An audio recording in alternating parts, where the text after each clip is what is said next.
As the world deals with the challenges of climate change, one country is fighting to stay above water, literally. Jakarta, Indonesia's largest city and economic hub, is sinking at an alarming rate, with some areas dropping by as much as 25 centimeters per year. In a desperate bid to save the city, the Indonesian government has launched a daring plan to construct a massive seawall to protect the city from the encroaching ocean. But will this project solve the underlying problem? Jakarta land sinking began in the 18th century, when the Dutch colonizers cleared the area's forests for plantations. This rush to clear the land degraded the soil, created erosion, and resulted in sediment issues in the Ciliwung River, the river that divides the city of Jakarta. Over time, the accumulation of this sediment formed a delta that the city has been built on. This young soil is still undergoing natural compaction and compression. Now, if you're wondering why Jakarta is currently the world's fastest sinking megacity, the reasons aren't far-fetched. The geographical location of the city is one of them. Jakarta is in a delta. The water comes from the mountains in the southern part of the city, and the tidal waves come from Jakarta Bay in the north. This makes it prone to devastating floods and tsunamis that claim lives and destroy properties. Another reason behind this sinking is the depletion of groundwater. More than half the city does not have access to piped water, and, as a result, illegal extraction of groundwater is undertaken by public and business organizations. This excessive extraction leads to the weakening of the ground above, causing land subsidence. Also, Jakarta's population density is among the highest in the world, and the city is collapsing under the pressure. There is more than 5 times the number of people residing in Jakarta compared to that of Melbourne and Sydney. This population has led to the surge of high-rise buildings, including a record-breaking number of shopping malls and skyscrapers.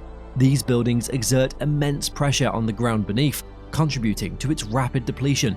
So, this explains why Jakarta has always been plagued with extreme flooding, which has reportedly caused annual damages of $133 million. It's also expected to get even worse, with damages possibly reaching $673 million in the future, which is a stark warning of the impending catastrophe that the city is about to face. But, compared to the expert prediction that 1/3 of the capital may be completely submerged in water by 2050, if left unchecked, that is minimal. There are already signs of that happening anytime soon, with some areas of Jakarta having sunk over 4 meters into the sea between 1997 and 2005. The threats facing Jakarta are most visible in Muara Baru, a waterfront slum. A seawall along the shore is meant to protect the area's makeshift homes against the Java Sea, but the concrete barrier has developed cracks. A half-submerged mosque on the bayside of the wall serves as a stark reminder of what could be in store for the entire area. With these happenings, the fate of the city of over 10 million residents hangs in the balance. But the Indonesian government is now taking steps to prevent a humanitarian and environmental calamity of massive size by coming up with several plans that can stop the sinking. One of these steps is to move the capital of Indonesia from Jakarta to Borneo, with the development of a futuristic city called Nusantara. This city is projected to cost $34 billion and set for completion by 2045. This location was chosen due to its proximity to the sea and lower susceptibility to natural disasters such as tsunamis, earthquakes, and volcanic eruptions. The president's vision for Nusantara includes making it a green metropolis run on renewable energy, where there are no choking traffic jams and people can stroll and bike along verdant paths. It'll be a paradigm for adapting to a warming planet, and it'll be a high-tech city, attracting digital nomads and millennials who will purchase stylish apartments with cryptocurrency. But the government definitely wouldn't want to leave the 10 million inhabitants of Jakarta to perish, which leads to another solution. The government attempted to limit the groundwater intake by large customers. Permits are mandatory by the Ministry of Energy and Mineral Resources for households consuming over 100 cubic meters of water monthly. Farmers not connected to irrigation systems remain exempt from the permit requirements, provided their usage does not exceed 2 liters per second per family. Penalties for individuals utilizing groundwater without a proper permit are implemented by the authorities. However, there is a hindrance to the full effectiveness of this solution, and that is the absence of alternative water supply. The local Jakarta government could not provide domestic water for 10 million inhabitants in the city, and another 15 million people who commute and work in the city by day. Its most innovative solution, perhaps, is the construction of a giant seawall around the entire city. Plans for the construction of this mega project, named the Great Seawall or Great Garuda, were made in 2010, but it was put on hold because the majority of the local residents were against it. Their argument is that it would harm the marine ecosystem and disrupt the livelihoods of many. Mal de Seguro, a coalition of environmental and social organizations, also warned that the seawall project would increase the problems of land sinking and coastal flooding instead of solving them. They also cited that the project would lead to the destruction of natural habitats and biodiversity, threaten the livelihoods of fishermen and coastal communities, and compromise the ecological services and protection provided by the coast. With all of these concerns, the government dropped the idea of the ambitious project, but they would revisit it years later when the situation in Jakarta had deteriorated. The seawall is proposed to be constructed at the North Bay in Jakarta, spanning 25 miles in length and 80 feet in height. Inside this wall, large lagoons will be constructed to buffer outflow from the 13 rivers in Jakarta. This giant seawall is initially planned to be built in the form of a Garuda, the large mythical bird that is Indonesia's national symbol. But the design was changed in response to opposition and a government request to incorporate another project led by private developers to build a new city on the seawall. In order to make this mega project more attractive to private investors, the surface of the giant seawall will become a center of urban development. Urban development includes upmarket offices and housing, as well as low-cost housing, green areas, airports, food treatment facilities, and beaches. The new integrated city will also involve 17 artificial islands, complete with toll roads, a railway, and a seaport, and would be able to occupy approximately 2 million people. As Jakarta is currently overcrowded and its infrastructure is inadequate, this master plan will relieve pressure on the existing city. The designer illustrations for the Grand Garuda project bear a striking resemblance to the man-made palm islands off the shore of Dubai. The developers drew inspiration from closer to home, planning to make it an iconic structure, modeled after Singapore's Sentosa Island. The seawall project is divided into 3 phases, with the first 2 stages requiring a total investment of 10.5 billion. The seawall will be built in 2 sections, on the east and west sides of the bay, to create an attractive investment opportunity for private investors.